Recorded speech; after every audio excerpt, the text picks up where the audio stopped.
we're live. Hello, and welcome to the Pete Braley Show. This is show number 201. I'm Pete Braley, along with my co-host, the executive producer, the show creator, the all-around great guy. That's my son, Matt. That's me. Good morning. Hello. And studio dog Charlie, who's also in the room with us. Thank you for choosing us today. Our goal is to simply start today off on a positive note. So if you enjoy what we do, please be sure to hit the like button and subscribe so you don't miss any future shows.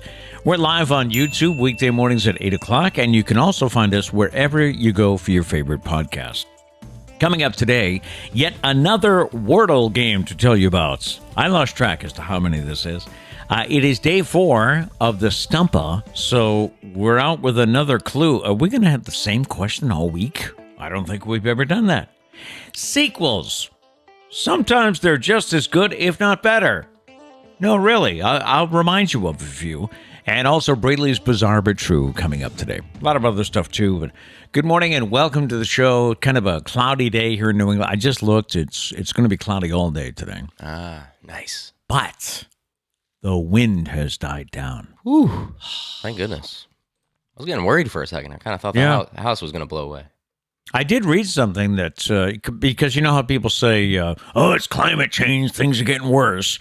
And then the article comes out and says, no, this happens every 3 Well, I did read that it has been an exceptionally windy week in southern New England, in Rhode Island, Massachusetts. So I'm confused. Are you fighting for or against climate change? I'm saying that usually stories come out to debunk it. And it's like, oh, wait a minute, the science... But this story is backing it up, saying it has been windier. Gotcha. It has been more crazy. Gotcha. So, anyway, good morning. I took Charlie out this morning, and I think we've told you before that there seems to be quite the bunny population in the neighborhood. Yes. Which is, I guess it's a good sign because that means the coyotes are not around. Yeah, they're not going to get eaten by coyotes. Right. Yeah, positive. But the bad news is, like I took him out last night for last call. Mm-hmm. Now, what's last call? Last call is supposed to be you go out, you do business, come in, we go to bed. Yeah. No. Last call has turned into we go out, we look around, we sniff. There's been bunnies here. Well, that's when the bunnies like to roam around, especially. Like 7:30, 8 o'clock at night, the bunnies are, I don't know, it's their time to explore, I guess.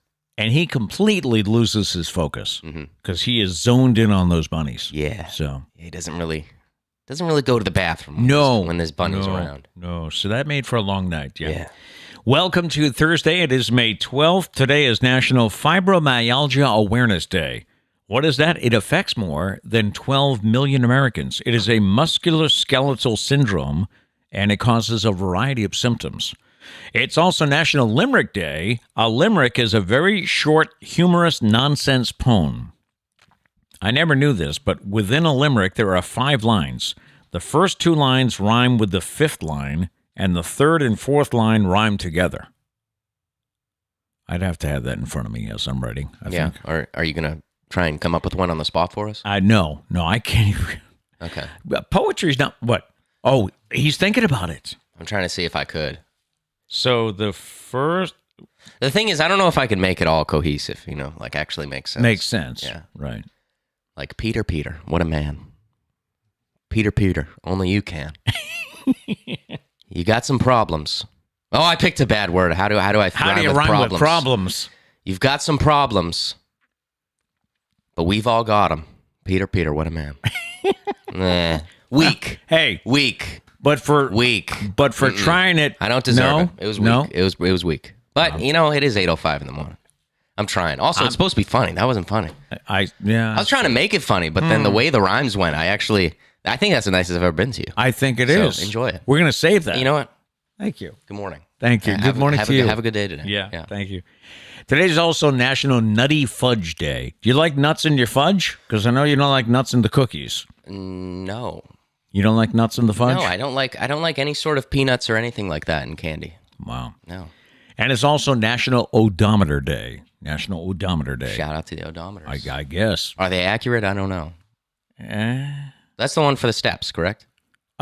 No, that's the one that's the pedometer. I think. Okay. The odometer is the one in your car. Oh no, I believe that's that's accurate then. Yeah. The step one, I don't know. I don't know how accurate our Apple Watches are. Especially because what did I figure out once? Like when you go to the grocery store and you're out, your arm is on the carriage, so it's not moving. Yep. So I would never get credit for the steps in the grocery store. Also, I just can't trust it because I'm like sitting down in a recliner and my Apple Watch is like, great job standing up. And I'm like, thank you, I guess.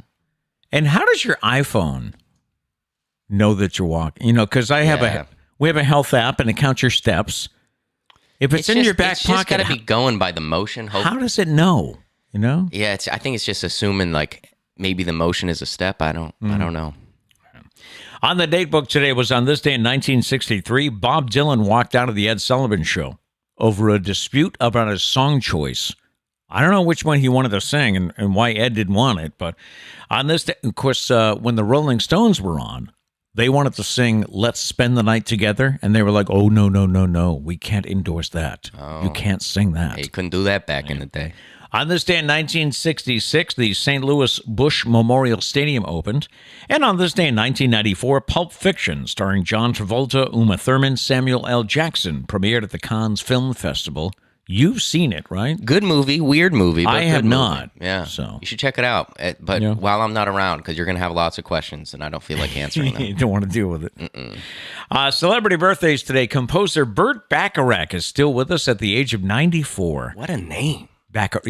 Burt Bacharach. So great. Former Bruin great Johnny Busick is 87. Steve Winwood, 74. Emilio Estevez from the Mighty Ducks and such, he is 60. Stephen Baldwin is 56. Tony Hawk is 54 and still skateboarding, right? Tony. Well, he got quite the injury, I guess, a little while back. So, he realized that maybe he should slow down. I don't know if he's fully recovered yet. Kim Fields from, what was she on? Facts of Life. She is 53. And Rami Malek, is that how you pronounce his name? He was in Bohemian Rhapsody. He played Freddie. Yes. He is 41 today. You know what I read the other day looking at Fascinating Facts? Freddy Krueger had an interesting smile and stuff because he had 4 extra teeth. No, not Freddy Krueger. Freddie Mercury. Thank you. That's why he's here, by the way. I was like, wait a minute. Did just the name Freddie remind you of Freddy Krueger, and that's why we're going in this direction? The mind goes weird places. Freddie Mercury. Freddie Mercury had 4 extra teeth, and Rami had to wear a dental implant to recreate that. Who was Freddie Krueger? Freddie Krueger was in the front of the 13th movies. Oh, that's what it was. Yeah. So yes, a criminal. Yeah, pretty much. But a character criminal. Yeah. A Freudian slip. Good morning, everybody. Hey. We're still half asleep. What do we have in the chats this morning? Let's see. Lori's here. What's up, Lori? Hello. Good morning. Mia says, hubby and I were brainstorming for the Stumpah last night at dinner, and I'm confident I know it. I believe you because you're a hard worker when it comes to the Stumpah, but I will say many people throughout the past days have been like, I got it. And nobody's got it. Nah. Diane did say, I have a pre-Stumpah time question. Those millions of people who would pay extra for this. I hate it when you guys do this. Because it makes me think. Those millions of people who would pay extra for this, and it's car-related. Is that out of the total population of the adults in the U.S. or out of drivers? I don't know. I don't have that information. The point is, more than 9 million Americans pay extra cash to have one of these. A lot of people pay extra cash. That's what I would say.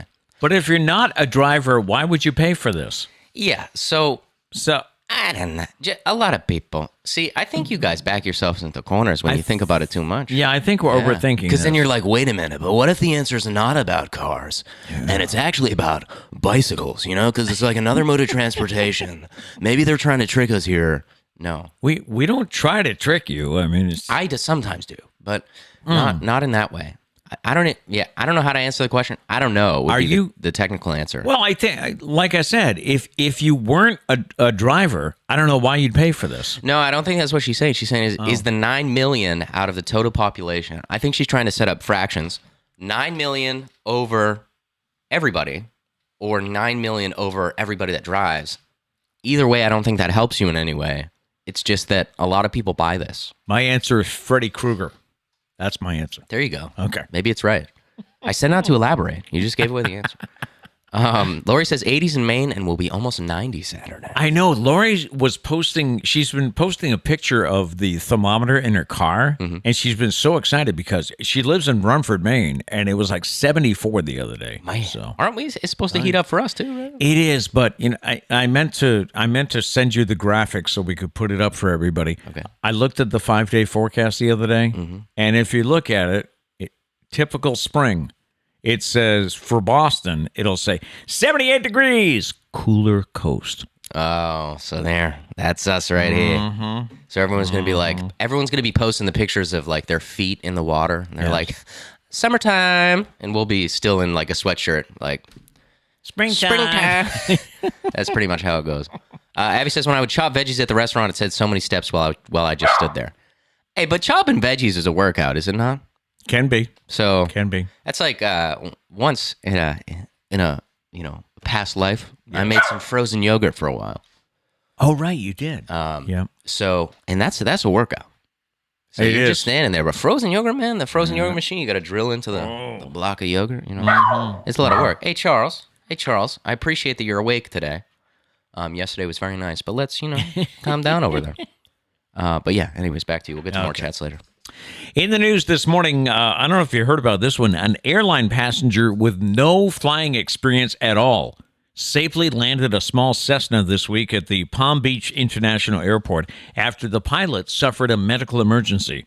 The man, who was the only passenger on this 12-seat plane, radioed air traffic control and said, "I've got a serious situation here. My pilot has gone incoherent. I have no idea how to fly the plane." Can you imagine being in that situation?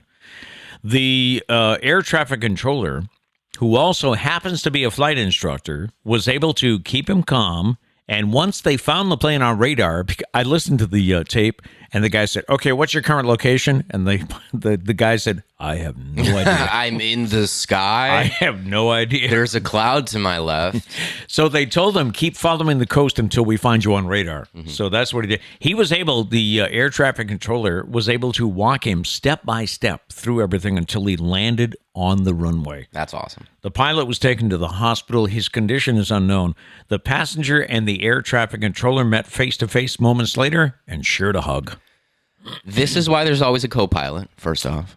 Yes. Like that's why all these like Southwest flights and stuff, they have two. They have two. Just in case this exact reason. Yep. But do you fly again after that? I don't know. I don't know if I could. Depends how scary it was. Yeah. If he landed and he was like, I'm going to become a pilot. Like, Right. I think I got this. Well, the other side of the issue could be he now thinks, well, if I survive that, I can survive anything. Plus, I think it's awesome that like nowadays it's not like over for you. Like you got people that can kind of talk you through. Talk you down. Also, like if you were trying to land the Wright brothers plane, I think you're probably going down. I would assume for a little while he might have had autopilot to help him out. Yeah. Following the coast, I'm sure he had autopilot. Yeah.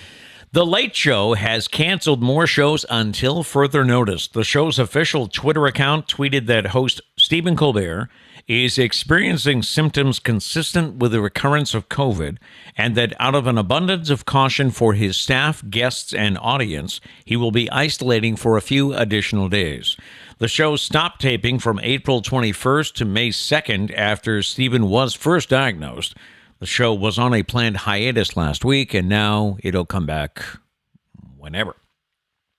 Oscar-nominated actor James Cromwell caused a scene Tuesday at a Starbucks in New York City when he superglued his hand to the counter and protested the chain's upcharge for vegan milks. Joined by other PETA protesters and wearing a shirt that read "Free the Animals," Cromwell glued his hand to the counter and accused Starbucks of discriminating against those who can't have dairy by making them pay more for vegan alternatives. You have to pay more if you want almond milk or oat milk. His protest was streamed live on Facebook. Police were called. Now, I have to question the superglue now, because police were called and Cromwell quickly removed his hand to avoid being arrested. The coffee shop was temporarily closed until everybody left the scene. Now, if he had superglued his hand, how did he quickly remove it? Because it's glue, and I've said this a million times. Why are we using glue for protests? I have no problem with protests. Peaceful protests, no problem. Why glue? You got to wait for it to dry. It just doesn't seem... Oh. It probably wasn't dry yet. That's it. But why glue? It seems so ineffective. There's so many other things you could do, yes. right? Yeah. Zip ties, handcuffs, chains. I don't know. We've seen it all. Yeah. Why glue? That seems like a terrible... If I was the employee, I would have just lifted up his hand like... Get out of here. Hello? Like, again, no problem with protests, but don't use glue. Okay. We had the story about the lady that tried to glue her feet down to a basketball court. Oh, right. Why glue? Terrible idea. It's going to take a while. Hey, the era of the iPod is over after 21 years. I'll pause now for those to say it was still around. They were still making iPods. Apple announced this week that they are discontinuing the iPod Touch, the last remaining model of the music player they launched in 2001. The company said that people would still be able to use iPhones and iPads for downloaded music, as well as using Apple Music, its subscription music streaming service. I remember when we got the first iPad Shuffle, it was so small, and it could hold, hundreds of songs. Yeah. Just amazing. I think what ended up happening is the iPod Touch got so advanced that it was literally just an iPhone. Like you can, with other apps, like you got like WhatsApp, which is just texting. So like you could download that on an iPod and then text people. You know? Yeah, so it's just the same as a phone. That's one of the things they were saying about like the Shuffle and that it couldn't handle apps. I almost wonder if they would have been better off keeping it simple, because then like maybe parents would buy their kids, iPods if they didn't want to get their kid a phone yet. Oh, right, yeah. You're too young for a phone, but here you can have music. Yeah, but they probably didn't want to get their kid an iPod Touch because it's basically a phone. So maybe they should bring back the Shuffle. Just saying. Electronic Arts, that EA Sports. Electronic Arts will be changing the name of its hugely popular soccer video after the video game. After they and FIFA, soccer's global governing body, did not come to a new licensing agreement. So it's going to upset your world, you and Justin? No, from what I think I know, I'm pretty sure it's just like licensing. So yeah. The game should stay the same. After the Women's World Cup next summer, the game known as FIFA will change to EA Sports FC. The game itself won't change much because there are a bunch of licensing deals that are already in place, but it will no longer have the World Cup itself. And bit of a bummer. Yeah, it'll no longer have other FIFA-controlled events. The change was not really surprising, as FIFA was reportedly looking to double its annual $150 million fee. Wow. That costs you $300 million now. Nope, they walked away. Yeah, thank God, because then the video game itself would have been like $100. Yeah.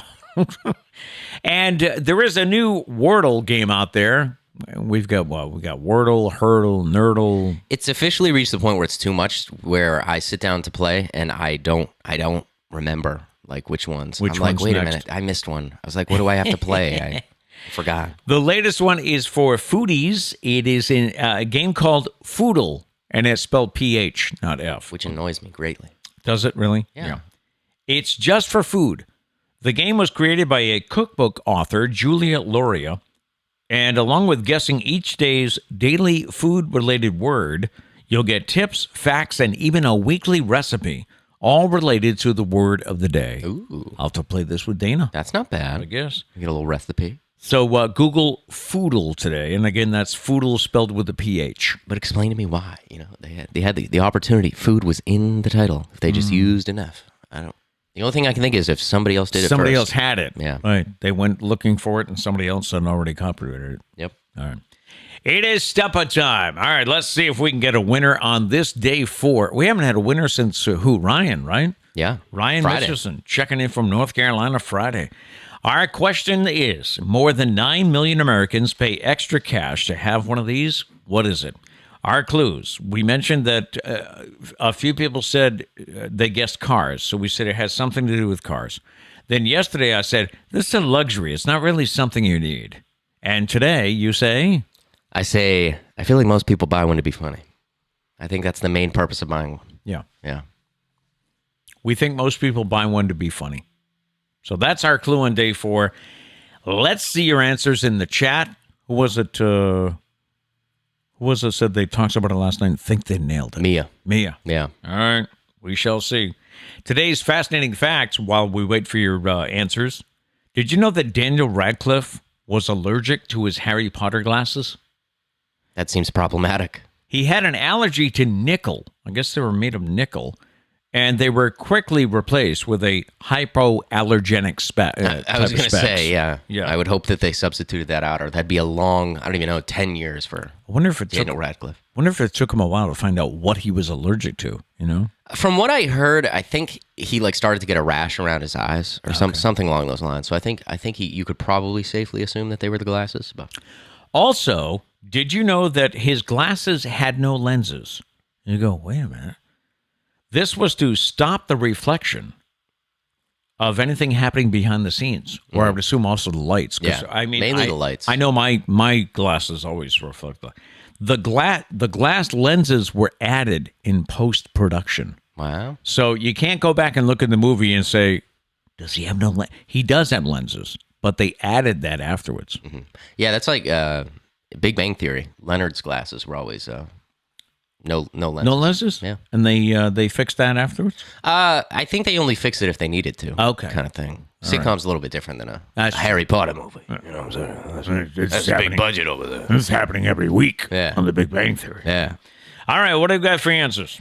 Well, this is very anticlimactic. First answer of the day. Abby, personalized license plate. Personalized license plate is right. I don't even have the sound effect ready. I know, you're not even ready. It was that quick. I might just cancel the Stumpah. Abby wins every time. I know. Look at her. Yeah. Every other time she's won. Yeah. Wow, she's definitely on a roll. There's a pattern. Abby, what's going on? You cheating? You cheating? Was it his clue? We're going to have to get some surveillance cameras to watch you play the Stumpah. Make sure you don't Google no answers on it. Did his... No, she put it down before I even said the clue, I think. Oh, really? Yeah. Tell us the truth, Abby. Did you know this last night? Yeah. Did you know it coming into this morning? Did you look it up? Were you like, Dave, we're not going to day 5. She's like, I'm ending this. I'm going to throw away my honor, and I'm going to cheat. Yeah. No, I don't think she... I mean, if she didn't cheat... I mean, if she did cheat, she did the smart thing of changing the word, because it's actually vanity license plates. Yeah. It's called a vanity plate. Is the correct answer. She put personalized license plate, but Abby with the win. We had a lot of good answers, too. I didn't even get to them. You know, like just says steering wheel cover. Mm-hmm. Let's see. Dana says power windows. Okay. Diane says buy a car for their new teenage driver. Mm-hmm. Lori says extended warranty. You're getting the calls, Lori, huh? Yeah. Mia says, darn, my answer's wrong based on Matt's hint. That's okay. That's most of the time, all the answers come in, and then you can tell when the hint starts to get to I gotcha. So that's all right. Yeah, more than 9 million Americans pay extra cash to have a vanity plate. Number one, I never had the cash when I was younger. Mm-hmm. I don't know how much they cost, but I was just like, why bother? Now, are we talking like choosing your license plate as opposed to like buying the one that has like the Red Sox on it? No, we're talking about the letters. Okay. The letters on your plate. Yeah. You deciding what they're going to say. That's what I figured. Yeah. Mia did say the balls that hang off the back, which I wish that was the answer. That's funny. That's funny. Yeah. Not it though. I remember the first time seeing those walking through a Walmart parking lot. Is that what I think it is? Yep. That's okay. Yeah. All right. That's what that is. But yeah. All right. So. I did used to joke around with your mom, though, that if we ever did get vanity plates, like with our name or something like that, that like my Jeep would be Braley 4. So everybody would think, oh, wow, he's got 3 other Jeeps. Oh. Gotcha. I was going to say everyone in the family should get like a Braley number. So you'd be Braley 1, you're the oldest. Right. Trish would be Braley 2. Braley 2. Yeah, we just go down. That'd be pretty cool. Hey, you. I always thought it'd be cool to have like Braley 4. It's like, wow, he must have 3 other ones. You can't drive, so you can't be Braley 7. All right, I'm sorry. Yeah. I'm sorry, Charles. Little Charlie wants to be Braley 7. That's dangerous. Charlie's getting ready for a road trip. Of course, he doesn't know about it. Diane says, so the answer to my question would be registered drivers because you wouldn't buy one if you weren't a register for your car. Yeah, but it doesn't, it's kind of an assumption that didn't really change the answer or not. That like me saying yes to your question wouldn't have helped you get vanity license plate. Right, so So, yeah, I will say that. Anyways, quick Stumpah today. I know. Hopefully we got the stories to compensate. So we're going to need extra witty banter. Now the pressure's on. Maybe I'll come up with more limericks just for fun. It could be. Something more insulting. It is National Limerick Day. Pete, you're looking a little fat. Pete, my name is Matt. I don't know. We're tanking. Yeah, tanking fast. Trish might be here, or a criminal, or Abby. Apparently. We never know. Drum roll. Yeah. Charlie's tail is wagging. Who is in my house? Show yourself.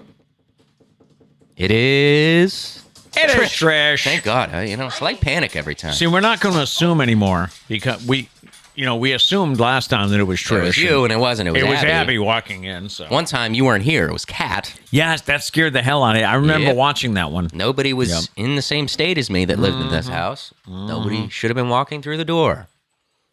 But yes. All right. Which, by the way, should we mention Monday? This is a good time maybe to mention Monday. Sure. All right. Okay. Trish and I are heading off to Virginia Beach with Charlie. He's got a road trip. We're heading off on Saturday, and we'll be down there for a week. And Justin's going to fill in for me on Monday. Yeah. So now he has no choice but to do it because you announced it. In typical Pete fashion, he has laid down the law. Justin, you are stuck doing it, buddy. Don't even try to get out of it now. I thought you told me this was going to happen. We did. It was most likely going to happen. Okay. He didn't sign the contract yet. Gotcha. We have to sign him on our HR department wasn't here. She was working yesterday. You ate all the cookies. I don't have any cookies. We don't have any more, buddy. Yeah. Okay. Is this haircut today or tomorrow? Tomorrow. Oh. Tomorrow. Okay. So anyway, Matt did mention that I guess you and Justin were talking, and they said, if you'd like to have a day off on either weekend, to make a longer weekend. So we thought push you on out.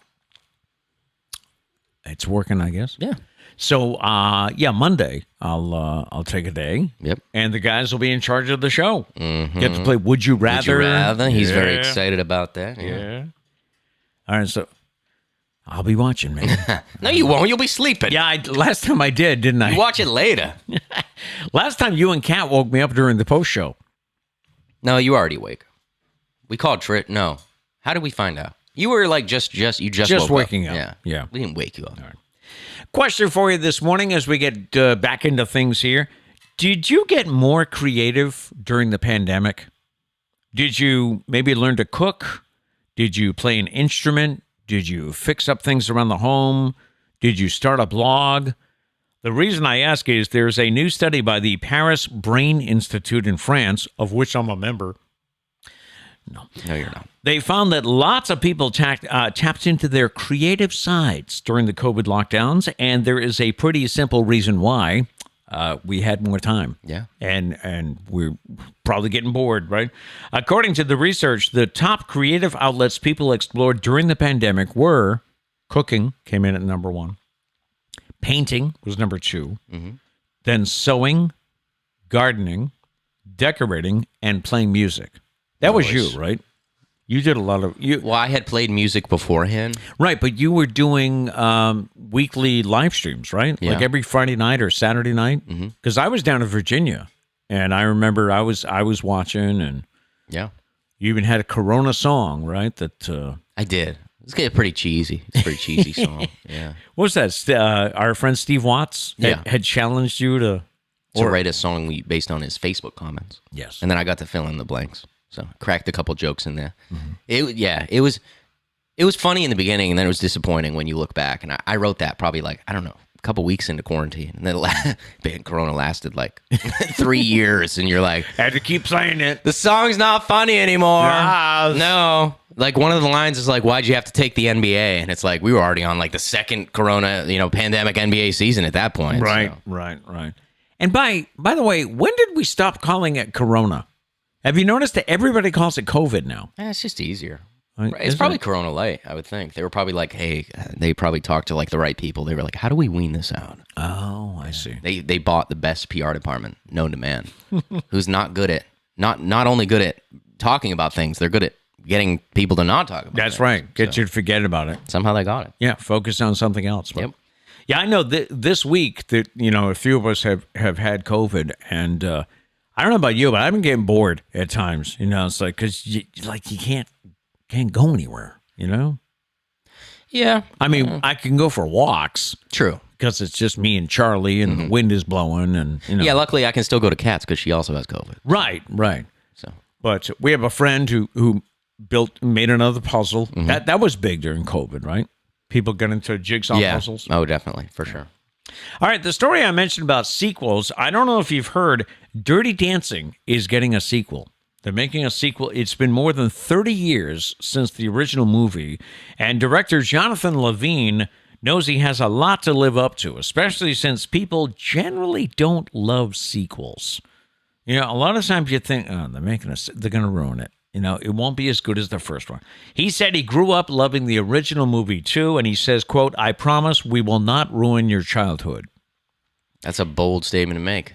Before the movie's even written, I think.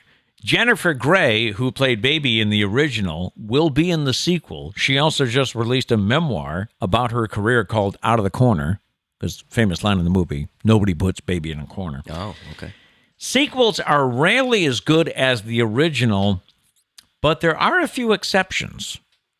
Let's see if you remember these movies. What sequel do you think was as good as the first one? Is this your list, too? Did you come up with these? No. Okay. This was for Find About. Because I'm curious to see if you haven't. I wrote down a couple. Oh, do you? Yes. Okay.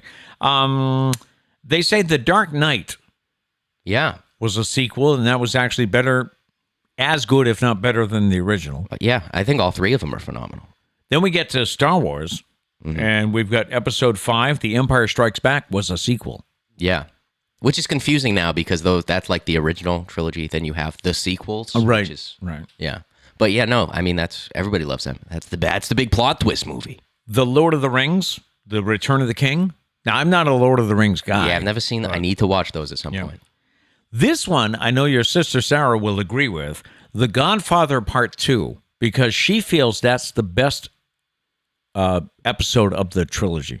I need to see those as well. All right, you haven't seen those? No. I finally did 2 years ago, I guess, when I was down there. So do you agree that the second one? Yes, the second one is better than the first. Okay.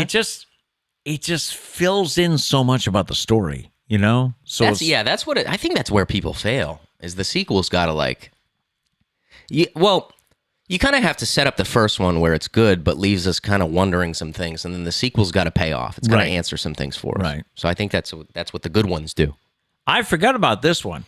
National Lampoon's Christmas Vacation was a sequel to Vacation. So the Christmas movie came out second, and I would rather I watch that one every year. What's the first one? The first one was when they went to Wally World. I've never seen that one. Okay. So I would consider that a good sequel if I've seen the sequel and not the first one. National Lampoon's Vacation is number one. Okay. I don't know. Is that a sequel, though? I mean, it's just kind of like a special edition, like Christmas. I don't think, They did make one where they went to England. Yes, I remember that. That's the Big Ben joke. Yeah. Look, kids, Big Ben, Parliament. It's just driving in a circle. And I do think, if you're going to rate them, I think that's lower on the scale. I think it goes Christmas Vacation 1, then Wally World is 2, and then England is like 3. I'm going to take your word for it. All right. And then Spider-Man 2. Some people think as good, if not better, than Spider-Man 1. I don't remember, so I couldn't tell you. Yeah. Toy Story 2, I'd have to go back and watch them all. I would say that's correct, I think. From what I remember, 2 is like the best? The best, yeah. 1 wasn't bad, but 2 is the best. And Back to the Future Part 2. Agree, yeah. So that was the one where they went ahead, right? Yeah. I don't know if I'd say it's better. I mean, the first one's a classic. But I think what we're saying here is as good, if not better. So I would definitely agree. The second one was great. The third one, I don't know how people feel. The third one's definitely the third best. Yeah. I don't think it's bad necessarily. It's a step, going back to the Old West. Yeah, it's a step down, I think. A little bit. A little bit of a step down. So what did you add? I don't know if this count. I put Harry Potter and the Chamber of Secrets.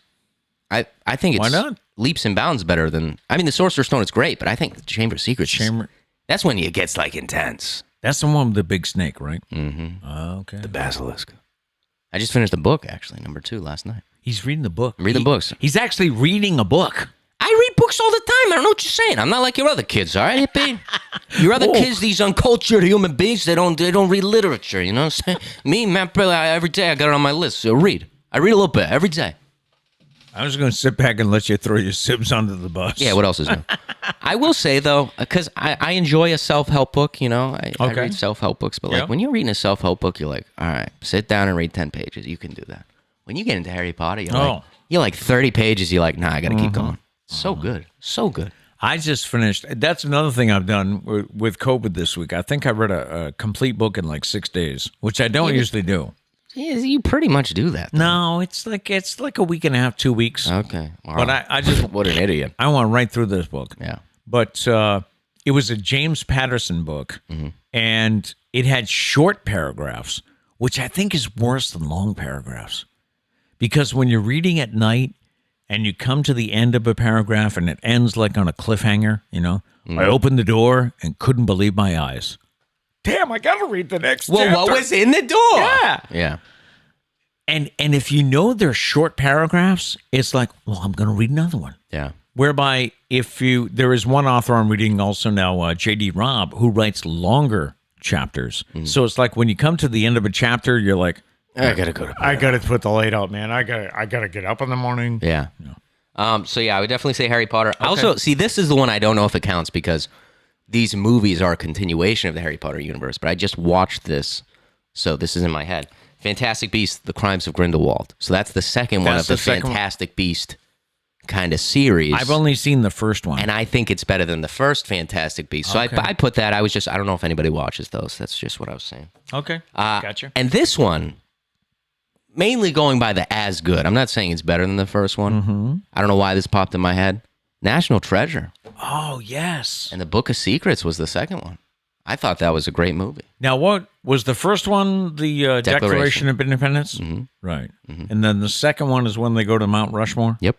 And I thought it was a good movie. I would agree with you. I don't know why those came to mind. I'm sure there's many more. Yeah. Probably better examples, but yeah, I couldn't think of any. Those were the three I came up with. Justin did say, where was it? He said that Empire Strikes Back technically wasn't a sequel. Where'd it go? Oh, he retracted it.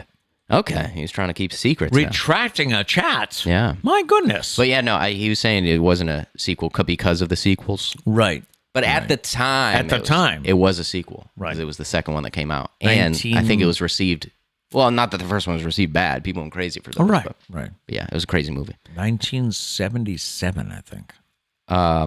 And he put Shrew 2. I think. Do you mean Shrek 2? I've never heard of the movie Shrew. But Shrek 2. Nah, that's a good point. Shrek 2 is just as good. Better. Yeah. It will as good, if not better. Yeah. I'd have to go back and watch it again. I don't know why the Shrek movies have they've had like their second awakening. Like people love the Shrek. Have they? Yeah, people love the Shrek movies again. Oh wow. Yeah, I don't really know. Does anybody know why? What's the like random new obsession with Shrek? What has made Shrek popular again? I don't know, but it was trending on Netflix the other day, and I was like, oh, that's interesting. Yeah, I don't know. Crazy. Yeah. Do you need a break? I don't mean from us. Well, if you do, maybe you probably need a break from us. We all need a break every once in a while to relax and recharge. And according to this article, that includes taking a break from social media. There is new research that looked at what happens when a group of people ranging in age from 18 to 72 spent 1 week off social media. It's a really wide range. It is, huh? Amazingly, every single person between that 18 to 72, every single person who stopped scrolling for a week had dramatic improvements in their well-being, including less severe attacks of anxiety and depression. And this was true regardless of age. Scientists say that even a small break, like 1 week without social media apps, can have a huge effect. I will say that it's really, I don't know if anybody else does this. When you get to the end of the day and you go on social media and you realize you haven't been on all day. I don't know. It's it's a good feeling. It's like, man, I had a busy day. I haven't even touched this thing. Yeah, you're right. It is. Which I think is good because before I would feel like, man, I've missed so much. But now right. I don't care about the people from high school. I don't need to see you post a random repost of some sporting event. What is this? Somebody, how Facebook gives you a thing, people you may know. Yeah. That they give you one of those. Mm-hmm. Somebody posted once, excuse me, Facebook, have you ever realized there's probably a reason I don't want to reconnect with these people? I'm pretty much friends with everybody I want to be friends with at the moment. It's probably not going to change unless I meet somebody new, but yeah. Do you think I could do a week? I would have severe FOMO. I would have severe fear of missing out. Yeah, you're pretty bad. You're like a teenage girl over here. It's pretty bad. So I don't know if you could do a week. That's how I keep in touch with. I don't know if we want you to do a week. You'd probably be really annoying. Like, hey, Matt, do you want to talk? I'm like, what are you talking about? No, we talk enough. 1 hour a day. 1 hour a day is enough. Yeah. That's it. We draw a limit Draw the there. line. Yeah. I mean, I did go that weekend, but again, I went unplugged. If you missed it, I went unplugged for a weekend because I was challenged to do it. Mm-hmm. So it was kind of like I was going to do it no matter what, just to prove that I could do it. I would think if you feel like you have somewhat of an unhealthy relationship with social media, where like you feel like your mood is greatly affected by it, which I don't know if that's the case with you necessarily. I don't think so. Or like if you feel yourself like needing to, after like 10 minutes, you're like, I need to check what is going on. Like if you have something like that, I'd say it's probably healthy. Right. If you have a healthy relationship with it, I don't know if it's necessary. Just something to think about. How is your relationship with social media? And it's going to make you feel That's your homework assignment today. I would like everyone to get a lined piece of paper and write 6 to 10 paragraphs on how they think their relationship with social media is, and get back to us. Yeah. I'm not going to read them. Are we going to grade it with a red pen? You can. I don't have time for that. Okay. It is random question time, and talking about high school here, and with it being graduation time, question about high school. What was your high school claim to fame? And are you still known for this thing? What was your high school claim to, like, were you the most cheerful? Or were you the most perky? Or, whatever. What was your claim to fame? Are we talking superlative, or are we just talking like fame, like thing you were known for? Thing you were known for. Okay. So what kind, of course, for some of us, we have to go way back, and I can't even remember. I know at one time I was considered the class clown. Okay, so tell us a joke. Tell us a joke, yeah, buddy.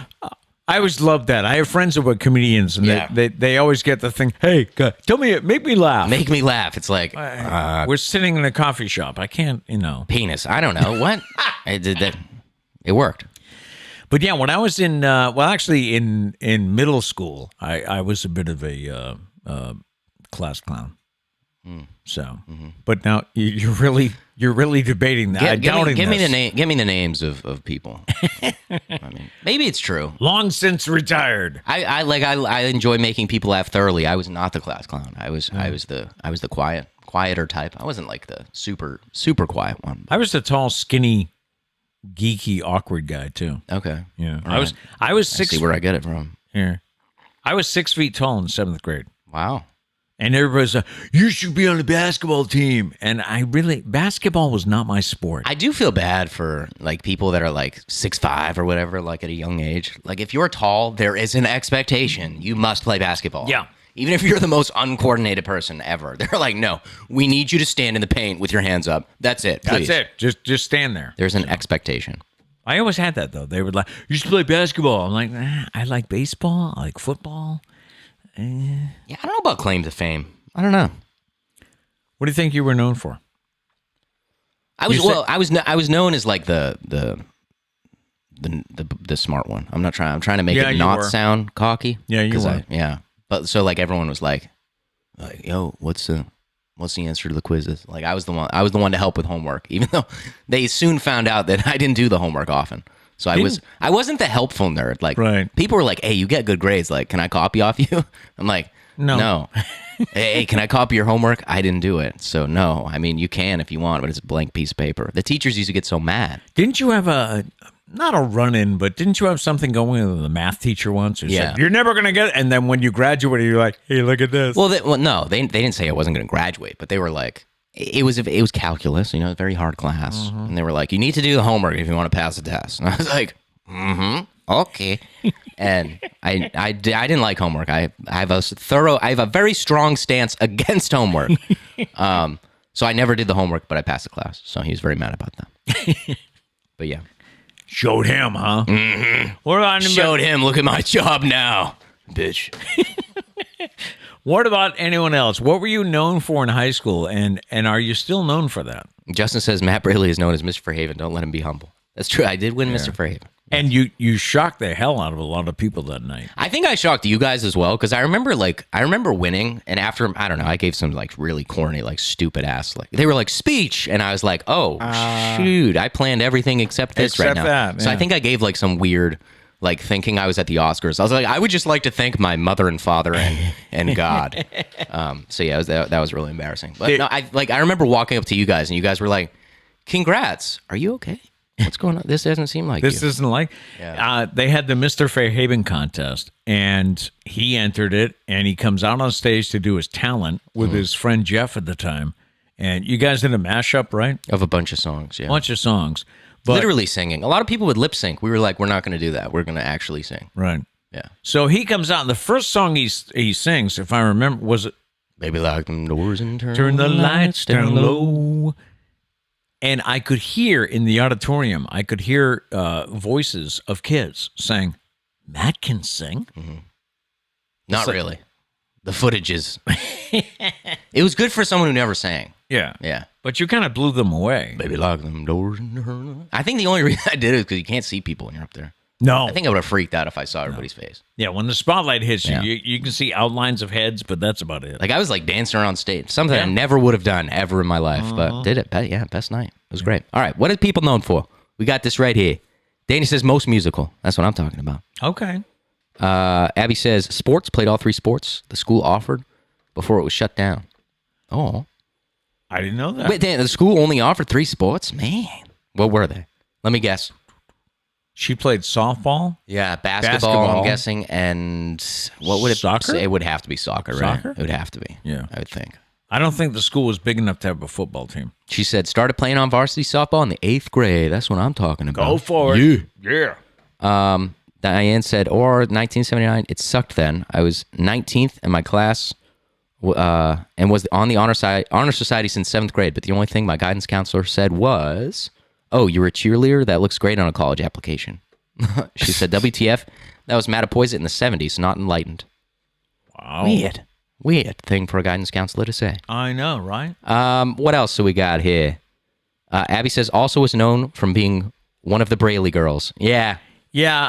How does that?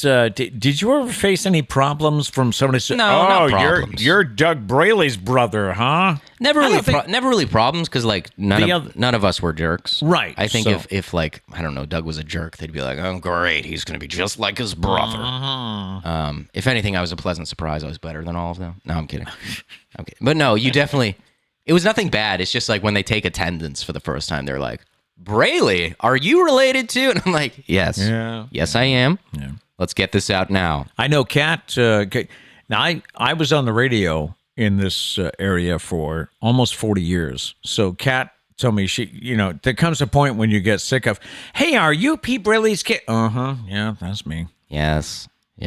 But yeah, they're always like, this is the part I hated the most, which I don't mind being like, oh, I'm a Braley. They're like, are you the youngest? I'm like, yeah. They're like, oh, so you're the baby of the family. Oh. And I'm sitting there while all my friends like, yes, I'm the baby. I am. I am, in fact, the baby. Thank you for that. There was one teacher in town, a gym teacher at the elementary school, Mr. Months, who had all 4 of them. Yep. And he was the smartest guy, I think, because he called all 4 of you Braley. Can't get it wrong. Yep. Never had to remember any name because he was like, hey, Braley. Yep. Abby says, I need to see this footage. Yikes. Maybe one day. I do have it. I have it too. I was saved on my phone. Maybe. Yeah. We'll see. I don't know. Maybe that's like a show 300 special right there or something. Oh, I see. I don't know about that. We'll see. All right. The second half of that question, by the way, was, are you still known for this? So I can guess. You're not known as the class clown. Thank you, Matt. You're welcome. Yes. And what, Dana? Are you? I mean, you're doing paramedicine now. You're not doing the music. But right? Dana's also always posting musical things on Facebook. Oh, that's true. I love it. He shares them with me sometimes. We got to get Dana on the drums, man. Dana, we're starting a band, buddy. Dana needs to teach me the drums, too. I always wanted to learn. Another question for you this morning. Is your work personality different from your real personality? If so, you're not alone. There's a new survey that found 64% of respondents said they are afraid to be themselves at work. And 70% said they have an entirely different personality in the workplace. Now, you and I, of course, we go from upstairs to downstairs and we're suddenly at work. I don't think we're any different. Do you feel like I have an on-camera persona and then there's many things I keep hidden? I don't think so. No, I don't think so. I think our relationship kind of does. It's like this. We talk so much in one small period of time, whereas out there we're very independent people throughout the day. And I think it's because we do this mainly. Could be. Yeah. Because I think there's just not much to say after this, I feel like. We talk a lot right now. Right. And after, we just kind of go our separate ways, do our own thing. Yeah. Plus, I don't think, like, if every night we sat down and had an hour-long conversation, I think by the morning we'd be like, what's up, bro? Got nothing left. Yeah. What about you? I was surprised to read that many people have a different personality. I think that makes sense, though. Really? Yeah, especially if you're not, which I think tends to happen a lot, you're not, like, super close with your coworkers most of the time, I would say. Mm-hmm. So you probably just don't show all your colors right away. Gotcha. Maybe it probably changes as time goes on. And probably, I think, just the way society has become in the past few years, a lot of us probably keep our thoughts and opinions to ourselves. Yeah.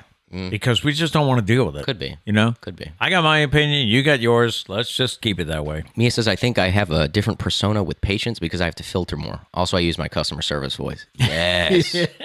Oh, we're talking completely different people. Oh, the customer service, Matt. I don't even know if I could channel him right now. Like, he's got to be only forced to do it. You got to be paying me in order to bring out the customer service voice. But I hate myself when I do it. I always talk to a customer, and then afterwards I'm like, wow, I sound like an idiot. I hated every moment of that. Like, did you have any questions today? How are you doing today? Is there anything I can help you with? Like, I hate that. Because you really don't care. No. And also, I don't talk like that. Like, I'm, hey, what's up? How are you doing today? But I don't sound like that when I talk to customers. The voice goes like 12 semitones up. You know, Mia brings up a good point because I can remember times when I would be, say, at a CVS or something like that, and you get that customer service voice, you know, they're doing the routine, and then you hit them with a question like, you know, are you okay? You seem like you're a little upset today. And it's like they drop their guard, you know, and they realize, oh, it's just been a difficult day. Thank you so much for asking. You know, it's like a switch in their personality. What I don't like is when you don't ask them if they're okay and they just immediately start telling you their life story.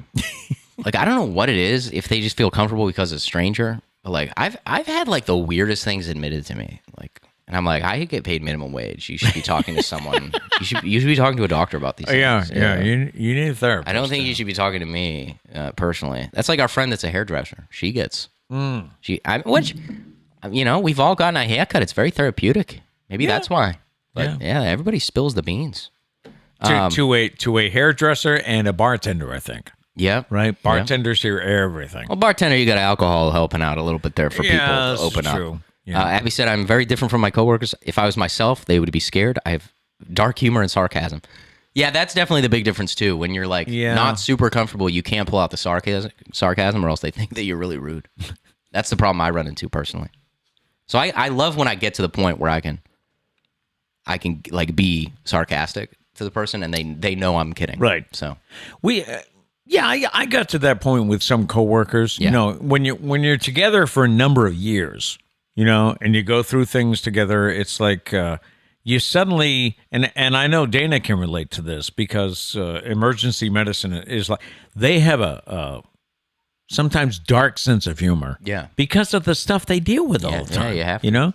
And we got the same way in the newsroom, you know, because the newsroom was dealing with facts and things that they never should see, probably. Facts? Question mark? Yes, sir. But I lost it. Oh, no. But like, it's nice when you get to the point where like someone's like, I like potato salad. And in the beginning, you're like, oh, that's awesome. But it's nice to get to the point where they're like, I like potato salad. And you're like, are you kidding me? Like, you're an idiot. And you can still be friends with that person. I like that relationship, personally. So, anyways. Takes a while to get there. Yeah. Finally, this morning we have Braley's Bizarre But True. Remember, these are bizarre but evidently true stories that we find at different news sources where we check the facts, of course.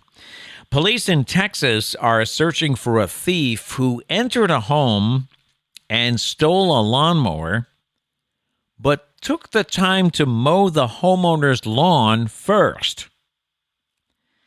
The Port Arthur Police Department says the suspect, who's been identified as Marcus Hubbard, was captured on the phone's security camera, entering the property at night. Well, this is happening at night, by the way. And pulling a lawnmower out of the garage. He's then seen with a gas can, presumably to fill up the lawnmower. Then he proceeds to mow the grass. The owner of the home heard the mower. Of course, it's dark. She's asleep. She hears the mower.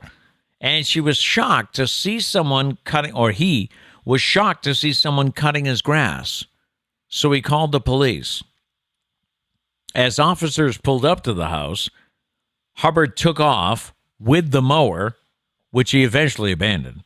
He was able to evade apprehension, and now police are trying to track him down. There's a lot to digest here. Now, I don't know if I missed it. Did they wait to call the police until after the lawn was cut? That would have been I the feel wise. like you should, right? Yeah, wait until they're almost done and then call the police. Evidently, they did not. But and I don't know. Would you call the police, or would you just open the door and say, "Hey, what are you doing?" Well, he left with the lawnmower. Clearly, he was stealing it. Well, he left when the police showed up. So, I mean, the homeowner discovered a guy cutting his grass. Do we think he was trying to start a business, maybe? And he was like, I don't have the money to start this up. This is the story I've created from this. Okay. he really wants to, he has a passion for cutting grass. He's at a really low point in his life. And he's like, you know what? I'm going to start a business. I'm going to cut lawns. But I don't have the starter cash. I can't afford a lawnmower. Can't do it. So I'm going to steal a lawnmower. But in order to make it okay, I'm going to cut this person's lawn every week. And that's how a massive lawn mowing company was born. And look at that, huh? And the person who the lawnmower was stolen from got a big stake in the company. Okay. And was able to use that money to. Well, actually, they didn't have to buy a new lawnmower because they have a lifetime supply of lawn service from this man. I'm thinking maybe we should package up this story and offer it to the guy. This should be his defense. It sounds like a good idea. This should be his defense. Personally, do you? I mean, well, I would open the window and be like, "Hey, you can have it if you mow my lawn every week." And maybe he would stick to his word. I mean, what a nice criminal. Yeah, pretty much. Why can't all criminals be like this? I know. Like, you can murder me, but pay my taxes first. Come on. Be nice. Do something nice first. Yeah, something to aspire to. Come on. Yes. That's funny, though. That'll do it for today. Stay tuned. We do have the post show coming up where we can catch up on some chats and just hang out for a little bit. If you must go, we do leave you with a thought for the day. And our thought today is, some people come into your life as blessings. Others come into your life as lessons. We've had a few of those, right? All right, stand by. Post show coming up.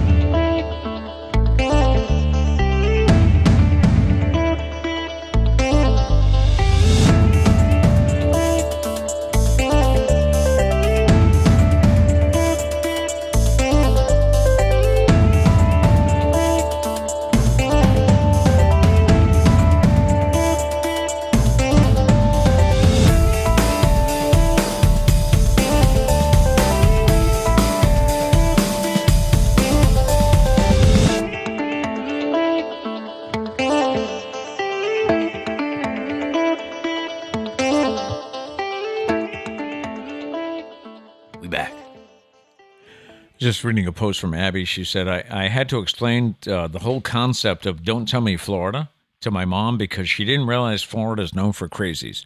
Pretty much, I don't know if it's the heat or... Yeah. No, Justin moved down there. He says the same thing. It's just... He says it's just people down there.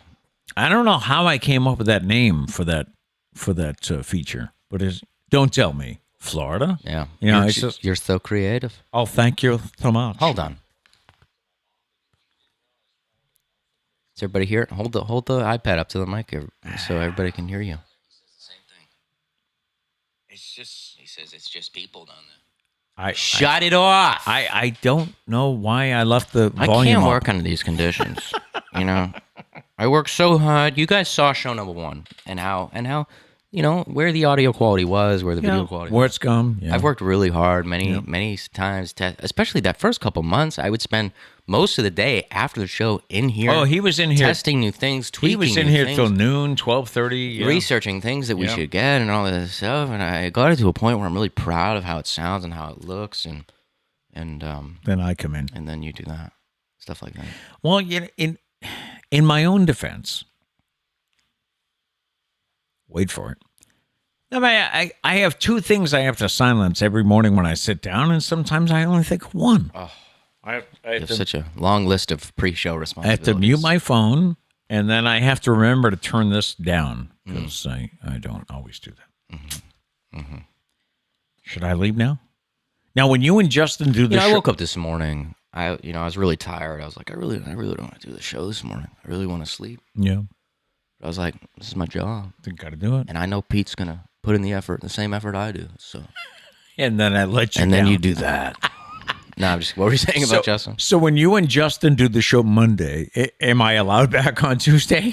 Yes. I had a lot of fun hosting the show. I'm not going to lie. It was really fun.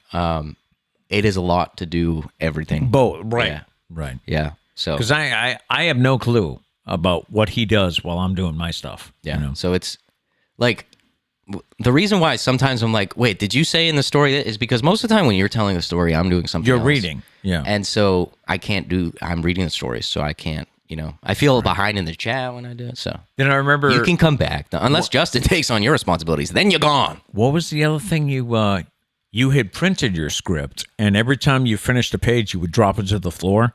Which was fine. Until something came up and you were like, I got to... Kat, she was like, hey, you had a story about, in the post show, because Kat joined the post show. She was like, you had a story about something, and I was like... It's on the floor. I was like, I don't know what the story was, because it's in a messy pile down here. Yeah. Yeah, so it was fun, though. It was fun. What else? What's going on here? Yeah, what's happening with everybody? Mia says, how long does Justin have to be in Florida before he turns into a crazy? Uh-oh. I don't know. Justin says, hopefully never, Mia, but they test my sanity every day.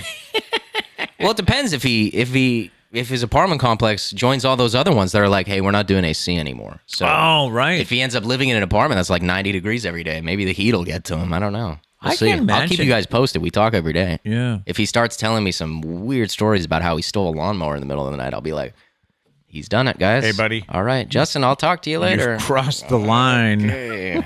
Don't tell me Florida. A local member of the Davie, Florida community stole a lawnmower. He goes by the name Justin. Yeah. Is he going to be down? Yeah, he'll be there for football season, right? Yes, sir. All right. Yeah. My connection. Wait, to my Dolphins. Justin, Bree, heads up. I guess my dad's coming to stay with you guys for a little while. Good luck. That was one of my, you have those lottery dreams. When I hit the lottery, I'm going to do this. Mm-hmm.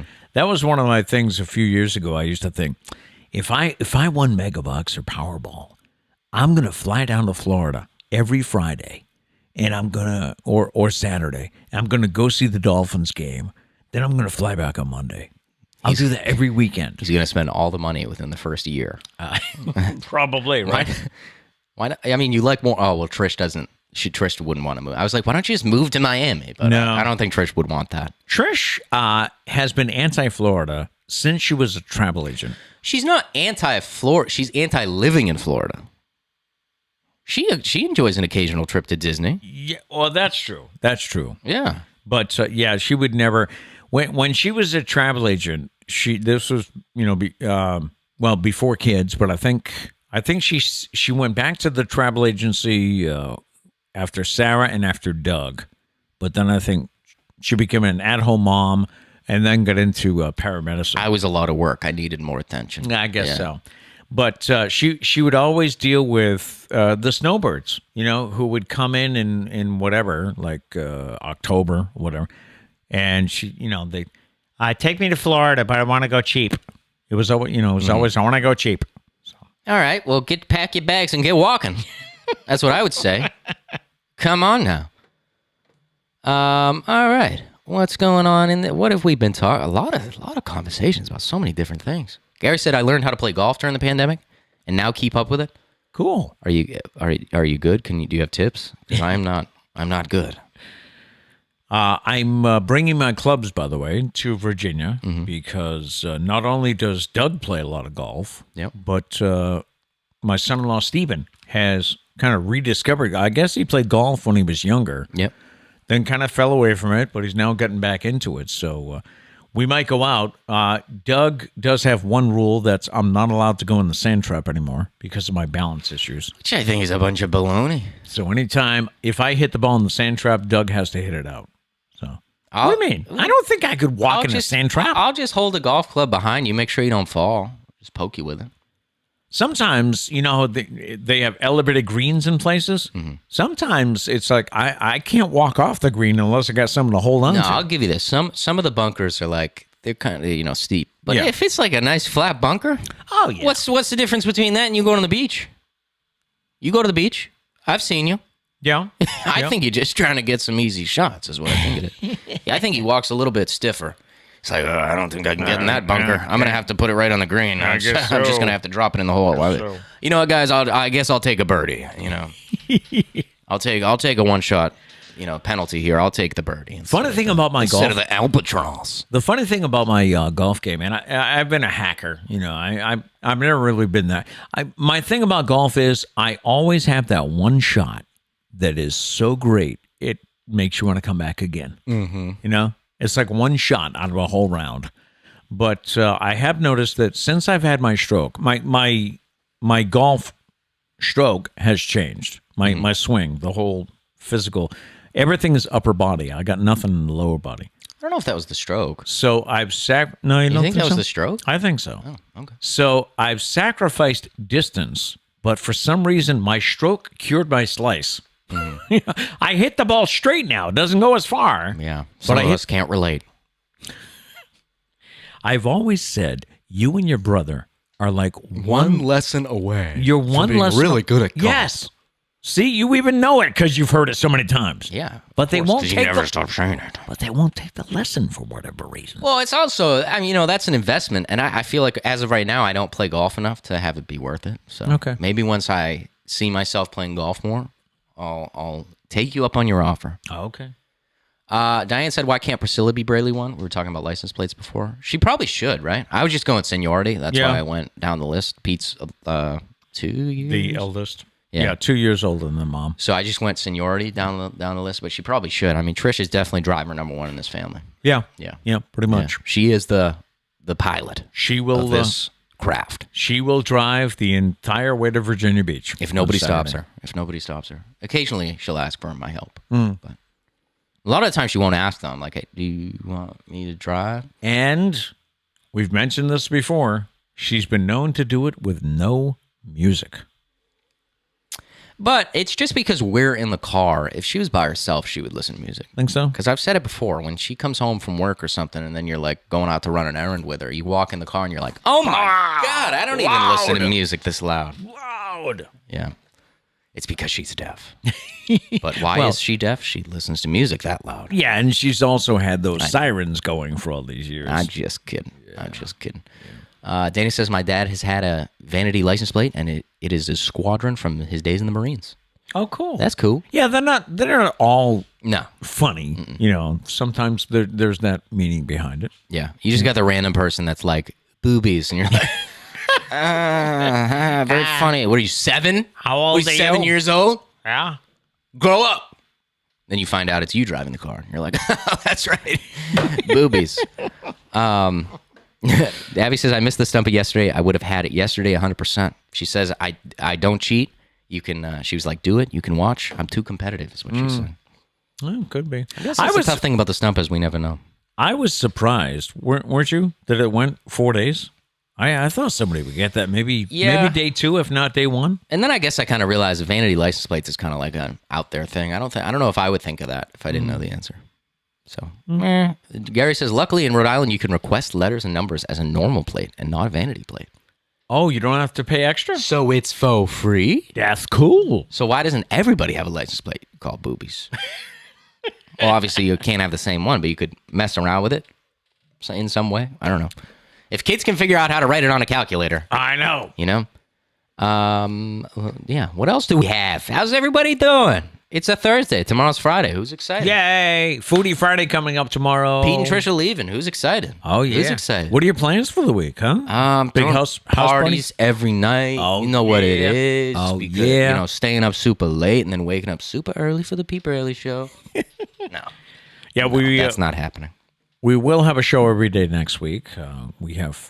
We've actually gotten to the point where we leave equipment down there now, so we don't have to bring it. Yeah, So- what can we say? The Pete Braley Show has 2 locations. There you go. No big deal. I'll be in our remote studio in Virginia Beach. Yep. What did Liam call me? Well, Liam, Sarah calls me. Sarah FaceTimed me yesterday because Liam wanted to show me he was playing Candyland. Yeah. So I can look forward to Candyland next week. Hey, it's better than Hungry Hungry Hippos over and over again, right? Sarah got him Hungry Hippos for Christmas, right? Mm-hmm. And he has his own rules. Yeah. He has to get, there's one yellow ball. Yeah. All the other balls are red. There's one yellow ball. He must get the yellow ball. Yes. If you happen to get the yellow ball, he steals it from your container. He will take it back. And takes it. Yeah. Yeah. I are we at the point where, like, we can beat him in games? I'll have to ask Sarah. Yeah. Because I don't do well with this whole letting him win thing. Maybe it's because I'm a youngest sibling as well. Could be. You know, I spent many times, my siblings didn't let me win. No. I think that's why I'm competitive now. I'm not surprised at that. Yeah. No. Doug and I would play tackle football in the living room, and he would not take it easy. No. Whatsoever. No. It's a miracle we didn't have, like, severe broken bones. There is a certain age, right, where you're like if you're playing checkers, you don't make the move because you don't want to beat them. Remind me this about Candyland. How do you move to the next place? Is it cards, dice? What determines it? The one that he was playing, I don't know if this is different in other games, but the one he was playing was you would draw a card, Okay. and it would have colored squares on it. Okay. So you get like a green square, so you move to the Next green space. See, so in a game like that, I don't think you can let him win. It's all by chance. So I think I would go for the dub. Sarah did say, you know how you can draw a card and it shows you a piece of candy, which in some cases you'd have to go back? Okay. Sarah says she takes those 2 cards out of the game so that he never has to go back because she doesn't think he can handle being sent back yet. Liam, I think it's time to play Candyland with Uncle Matt. All right. I'm going to teach you how it goes. I'm going to show you what life is like. All right. Sometimes you got to go backwards to go forwards. You know what I'm saying? The other thing, Sarah said, so what else do you want to do with Grampy? And he said, trampoline? And I was like, I'll watch you on the trampoline. I mean, you could definitely sit on the trampoline. Getting on the trampoline would be the difficult part because they have the net, obviously, for They have safety the net reasons. and the, getting 2 up- steps? Yeah, it's difficult for me. Like, getting on is okay, but getting off is like, oh my God, I can't get out. And then you feel like I live here now. I live on the trampoline. Yeah. So I don't think trampoline Grampy is going to happen. Piece of advice, you don't want to be trampoline Grampy. Oh, no? The trampoline is like, Liam just wants you to run around and then like fall randomly, which for him is really fun. For you, it's like really painful, you know, to fall that many times when you're like 6 feet tall trying to bounce on a trampoline made for kids. Not fun. And I know. You're sitting there thinking, we want video. All right. If it happens, there'll be video. No, you're not getting on. I don't think Trish would let you get on. I doubt it's happening. You would need Doug to come over to get you off. Him and Steven together. Yeah, no. And then Liam has a different game where you run around and then bash off the net and fall down. I hate that game. So I lie. I don't actually hit the net. I think I would break the net because like You might. It's a cheap net. You know, I'm 6 feet. You know, if I go through, I might push the whole trampoline over. You know, so dangerous. So I just walk like up to the net. Oh my God, I hit the net and fall down. The kids, you know, they're easily tricked. You know what I'm saying? Oh, Abby, by the way, says that's exactly why I'm competitive. So I guess her sisters didn't let her win either. No, that's what being a youngest sibling is like. You know, your older siblings never let you win, ever. That's just a thing. It's a way of life. Yeah. You know? Yeah. If you get hit in the face with a baseball because your brother threw it 70 miles per hour, that's just life, you know? Go heal the broken nose and get back out there kind of thing. That's what being a younger sibling is. Hey, I had one of those old man moments last night. Okay. It blows my mind every time I call you old. You're like, well, what are you saying? What are you saying? I'm spry like a 20-year-old right here. You want to fight? And then you're like, hey, by the way, I remembered I was old last night. I was making dinner, and I know I was doing something routine, and all of a sudden I was like, gee, someday it might be fun to just drive by the ball field and see the kids playing. Oh my God. I'm like, here we go. There's the old man moment. Yeah. You guys used to pick on me that, because I was always the guy with the book. Yeah. I was always the scorekeeper. And when you guys were coming to the end of your careers, one of you, I know Kat did it once, but one of you said, Dad's going to drive around the ballparks and just show up and say, hi, can I coach third? Do yourself a favor, though. Go to, like, high school games. Do it something. Don't go to, like... Little League? Yeah, don't go to, like, 6-year-olds. That would not be fun at all. Like, well, another ball four. Well, they just walked in the 13th run of the game. Like, go to a high school game so it's a little bit entertaining for you. Yeah. Maybe. I mean... That's probably a better idea. It is entertaining and probably less creepy too. Going to high school as opposed to t-ball, maybe a little less creepy. Yeah, who's the old guy showing up to watch t-ball? Who's his grandkid? He doesn't have one. Okay. All right, last couple chats. Abby said I've never golfed before other than mini golf. It's very different from mini golf. I know that's like the common thing. We were watching golf the other day, a couple weeks ago, and I think it was Kat or Trish was like, oh, how did he miss that putt? I hit that in mini golf all the time. I was like, it's a little different. Mini golf is on a carpet. Yeah. This is on grass. Not to dog on anybody's mini golf skills. But, it is very different. It is, and you can't bounce it off the back wall. No, there's no walls. There's no windmills. There's no pipes that drop the ball. Yep. None of that. I wish there was. It'd be a lot more fun. Gary says, Matt, I recommend doing it earlier than later. I wish I picked it up at 22 and not 28 because I would listen way more than being so stubborn how I am now. Yeah, that's going to be me. The instructor's going to be like, no, hold your hands here. I'm going to be like, what did you just say? And hold up the club. Just be like, I am old enough to know whether or not this is the way I do it. And he's going to let me shoot and be like, that's what you want to listen? Yes, sir. I'm sorry. He's like, you just lost 50 balls in 10 minutes. Okay, fine. What? He puts his arms around me. I'm like, oh, okay, I don't like this. I don't like this at all. A little too close. Mia says, I find golf to be unnecessarily expensive, so hubby and I don't go as much as we would like. Yeah. Yeah, it can be. Let's stop with like the golf is like an upper class sport. Can we just get some like nice courses for like decent prices where you don't have to pay $50? Do you feel it's more expensive around here than it is when we go down to Virginia Beach? I don't golf enough, so I couldn't tell you. Okay. They seem to have so many courses around there that you can play for a lot less. I know when Doug's come up here, in fact, he's coming up here in July, right? That's the plan. I don't know. Yeah, there's something going on wedding-wise, so like the guys... Stop talking. Okay. The guys are going to go off and play golf. But I know he always says, hey, how about this place? And I go, it's really expensive. Yeah. Plus, it's like, if you want a car, it's like even more expensive. We're like, oh my God. I just want to be lazy. Can I just be lazy? God.